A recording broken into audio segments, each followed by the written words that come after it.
Ermeellaa fi Abiraam araaramanii karaa intala eessuma Ermeellaa. Ashamaa akkam jirtu hordoftoonni kiyya marti keessan sinin jechaa. Abiraam eeyyee balleesseeraa ishii miidheeraa kaleessa garuu dhiifama ishii gaafachuudhaaf jedheenii na didde obboleessa ishii fuulduratti. Obboleessi ishii xiqqoonatti ulfaatee mucaa fira ishiitii kan waliidhaan guddatanii yeroo baay'ee Ermeellaan kan natti himtu jirti baay'ee gaarii akka taate jedhe jechuudha. Egaa yeroo kana keessatti akka isheen tokko nu gootu nan barbaada. Isheenis immoo akka har'anaaf araaramtu fedhii guddaan qaba. Yoo har'a hin araaramne dhuguma garaanatti jabaatteetti nan jira.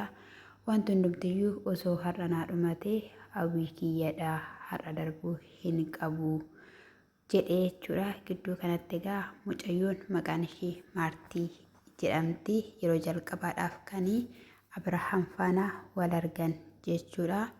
Haa ta'u malee egaa nagaa erga gaafatee ani Maartiin jedhama jettee jechuudha. Innis immoo Abiraamin jedhama kan inni jedhee waa'ee koomoo Ermiisitti himuu hin dhiistusi.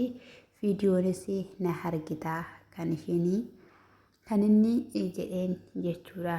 Heeyyuu jettee egaa wanta gidduu keessanitti ta'ee argeetoo jira jettee jechuudha. Inni immoo eeyyee wanta narra ta'e argiteetoo jirta jaaladhee miti kan akkas jedheeni yeroo biraa yeroo dhiifama jedheen daftee dhiifama naa gootii amma garuu dhiifama naa gochuudha kan isheen diddee. Obboleessa ishee fuuldurattis immoo gaafadheenii hinnaanii dhugaa dubbachuudhaaf sammaatii balleessaa waan balleessite tokkollee hin qabdu. Balleessaan kan jiru bira jira wanta ta'eef anis ishiidhaan haasofsiiseera sirriitti. Isa kanaaf akka isheen dhiifama sii gootu homaa shakkii tokkollee hin qabu. Dhiifama sii gooti tokko hin taatu. Akka namni haasa'u tokkotti ishii haasofsiiseera. Hin dhufti inni garuu hin jiran jenneeni waan akkasii ani itti hin dubbanne hin dhufti rakkoon hin jiraatu. Akkasinii kolfitan akkasin gammaddanii bakka keessan duraatti deebitanii shakkii tokkollee hin qabu jettee jechuudha. Obboleessis kaleessa dhugaa dubbachuudhaaf waanuma loleeyyuu hin qabu. Baay'ee tasgabbaa'ee ani isiniif hin deema isinillee haasawaadha kan inni jechaanii ture jechuudha. Abiraaminis immoo harka qabdeessa geessitaa jalqaba of sirreessi yoo dhuguma immoo ishii jaalatteetta ta'e jaalala yookiin immoo hojiidhaan itti agarsiisa akka jedheen argitaniitoo jirtu jechuudha. Kana gidduutti Ermeellaan hin dhuftee yeroo dhuftutti gaashii nagaa gaafattee nagaa gaafadhu kanan cabbattee maan akkanatti akkasiin ta'amu hammadhu jetteen jechuudha. Sana booda haammatee jechuudha. Abiraam haammatee ofitti qabee jechuudha. Akka miree nagaa keetiree nayyaannee maaliin taane jechaadha kan inni ture jechuudha. Isheenis hin jaallatti wanta ta'eef egaa gidduu kana keessatti akkamitti wal argachuu dandeessanii akka ati isaa hin beekne nan beeka. Garuu immoo karaa biraatiin yaalee dadhabnaan karaa keetiin dhufee jenna rakkoo tokkollee hin qabaatu. Isa kanaafiyyuu tokko ta'a waliigalaa jiraadha jennaan ani wantoonni garaagaraa na miidhaniiru bakka of danda'ee jiraachuun barbaada.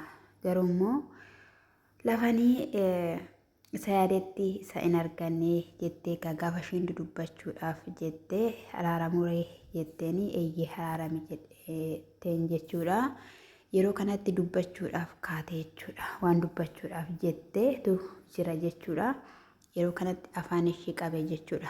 Abiraam akka isheen hin dubbannee fi egaa Abiraam yeroo baay'ee dhugaa jiru dubbatee wanta jiru hundumayyuu qulqulleessee xaragee baasee waan tokkotti seenuu hin barbaadu. Irra dibaadhaan jiraachuu barbaada jechuudha. Isheenis hin dhiiste jechuudha. Sana booda hin haammattee hin dhungatee jechuudha. Sana booda lamaan isaaniiyyuu iddoo tokkotti walitti qabee kootu Maartiyyaatis jedheeni jechuudha. Gammachuu isaanii ibsatanii araaramaniitoo jiru. Isheenis immoo keessa kootii hin turre kan inni sin barbaadu sin fedhu sin jedhe ani baay'een si jaaladha ati kanaafi dhaabbata kootii hirkifata kootii waan taateef si dhabuudhaan hin barbaadu. Isimmoo hin jibbine. Garuu haalonni na argaa ture wantoonni ta'aa turanii baay'ee tokkodhaan na jibbisiisanii natti hin tolle baay'ee na miidhee kan ishiin jette jechuudha.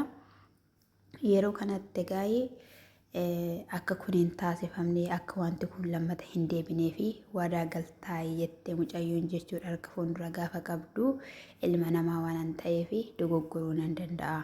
Kanaafiyyuu waadaa hin galu. Amma danda'ame immoo gammachiisuu fi wanti kaleessaa akka hin deebinee fi nani dhama'a yookiin immoo nan yaaladhee harkallee rukute jechuudha. Kun waadaa galeera waan ta'eef hanga isinii danda'ametti kanii ishiin jetteen yeroo kana keessatti Hermeellaanis ani waan baay'ee si bukkeen ta'a sin gargaara siin jedhellee sitti dubbachaan ture ati nan dhageenye. Miseejiis immoo ani si barreessaa ture tokkollee naaf hin deebisne guyyaa mul'uun si barreessaa ture. Miseejii hamma sanaa akkam goota innaan nan dallata. Ani immoo yeroo tokko si barreesseen si deebisuudhaaf jedheen deebisee nan dallatan ture. Maaliif hin jedhan ture kan ishiin jette jechuudha. Isa kanaaf egaa tolee ani immoo sin jaaladha keessa kootiidhaa baay'ee tokkodhaan sin hamana jettee jechuudha. Gaa'ii sanarratti obboleessi ishee egaa ishii faana jira Hermeellaa faana jechuudha. Ishii obboleessa keewoo akkamittiin amansiifta jennaani dhugaa dubbachuudhaaf inni waan baay'ee argee cal jedhee ture. Obboleessadhas dhiiradhas waan ta'eef itti qabamtee taasisetteenaan lakkaanii isatti hin qabamne yoo itti rakkoo fida ta'e malee jennaani ani rakkoon qabaatu amma danda'amaa ta'e ani sittiin hima nan gorsa waan ta'eef nan hubachiisa kan ishiin jettee jechuudha. Achi booddee Maartiinis immoo isa anaaf dhiisa rakkoon hin qabaatu waan ta'eef ani garuu guddaan gammade haala kanadhaan sin arguu kootti sin walitti deebi'uu keessanitti kanatu sinirraa bareeda haala kanadhaan kan ishiin jetteen jechuudha. Gaa'ii sin jaaladha ittiin dhudhungattee baay'ee tokko ittiin bakka baay'ee jecheen jechuudha dhugaa dubbachuudhaaf. Haa ta'uyyuu malee egaa ani waa'ee kee ishiitti nan odeessa jettee mee waa'ee koo wanta sitti odeessite tokko sadiinaaf ibsi sadiinaa jedheen jechuudha. Abiraamii inni tokkoffaa dhaabbannaa kee inni lammataa immoo shittuu ati dibattu jettee jechuudha. Dhibama nama dhaggeeffachaan dubbachaa jira. Inni sadaffaa immoo haala kabajaa waan jette natti fakkaate haala sanadhaa baay'ee tokkoon akkati namatti toltu nama hawwattuudha kanii natti himteedha. Innaa immoo bilbila waliin haasofne isime isamoo wanti hundumtuu isuma natti fakkaatanii jetti jennaan. Abiraam maal akkana jedhee beektu Abiraam kun mee jechuudha dubartoota kanumaan shawwada jechuudha. Kanuma ruuttaadhaaf iyyuu kun ergaa ta'uu qaba. Suurri gamanaa gamas jira jedhe kaleessa innaan naqu suuronni koo hin jiru gaafa suurota keenya argu bakka mucayyoon kun keessa ishiitii nan baafne keessa ishii jira jedheen akka nuuf amanuu na taasiseette jedhe jechuudha. Yeroo kana keessatti ani maali gaamna amna jettee afaan keessa qaqqabachuudhaatti jechuudha. Hermeellaanii dhiisirrisii malaa hin beekama sirraa baay'ee tokko na jaalatta kan inni jedheen jechuudha. Nama si jaalate tokko immoo miidhummatumayyuu hin barbaachisu. Abirahaam ammaa booddee jechuudha. Ammaa booddee beeksisni haaraan tokko baay'eetu jira jechuudha. Ruutarraas of eeggadhu. Hermeellaas hin miidhiin. Situ jaalate nuti waan goonuu hin qabnu. Numiti kan fidee dirqamaa Hermeellaa jaalachuu qabda. Hermeellaa faana jireenya eegaluu qabda kan jenne wal dhaggeeffachuu wal hubachuu dhabuu keessan iddoo wal ilaalchuu keessantu lafa kanaan sin ga'ee jechuudha. Isa kanadha haala isaa yaada isaa sirreeffadhu mucaa kee akka argitu dhugaa dubbachuudhaaf jechuudha. Yookiin ruutumti jechuudha simmeetaawii taatee yeroo tokko seexanni simmeetii nama goote jechuudha. Waan hin taanirraa inni kana dura inaaf fadhaan qullaa ishee waraabsisiise amma immoo wanta biraa akka hin goosisneefi suutuma keessadha wanti hundumtu jechuudha.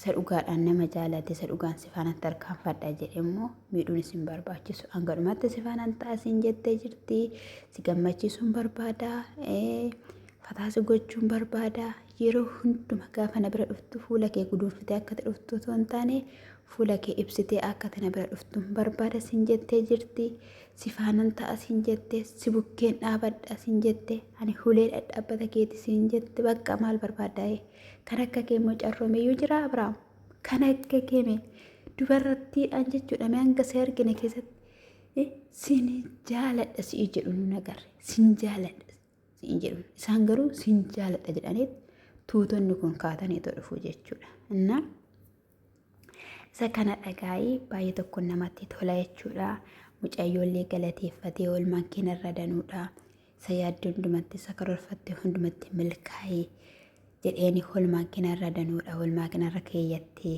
kan inni jedheen jechuudha yeroo muraasa keessatti cidha akka nyaannu oma shakkii tokkollee hin jiraatu siniin jechuun jaaladha baay'ee namatti tola namoonni baay'ee waan baay'ee jechaa jiru egaa buttaa jiraayyisi ferri ruuttaaf tokko rukutameera jedhanii dubbachaa jiru jechuudha kan rukucheesse Hermeellaa fi Abrahaamidhaan dhugaa dubbachuu wanti nuti beekuu qabnu Abrahaam nama tokko rukutaa nama tokko akkas godha jedhe hin ajaju isa dhugaan siniin jedhe Hermeellaa ajajuu dandeesse kana durayyuu Roobeelii fi Abbushaa tumsiifteetti Abrahaam garuu waan akkanaa sirumayyuu namarratti yaadu ofiisaatiif ifuu inni namni waan tokkotti dubbate mataa gadi gombisaa beekee deebiyyuu deebisu ilmi dhiiraayyuu baay'een dubbatu hojiidhaan agarsiisa malee jedheetu jira jechuudha na gaafa ishiin jaalala ibsituu fi isa kana dhagaa'ee baga gammaddan qabsoorra jira hordoftoonni qabsoorra jiru warri gara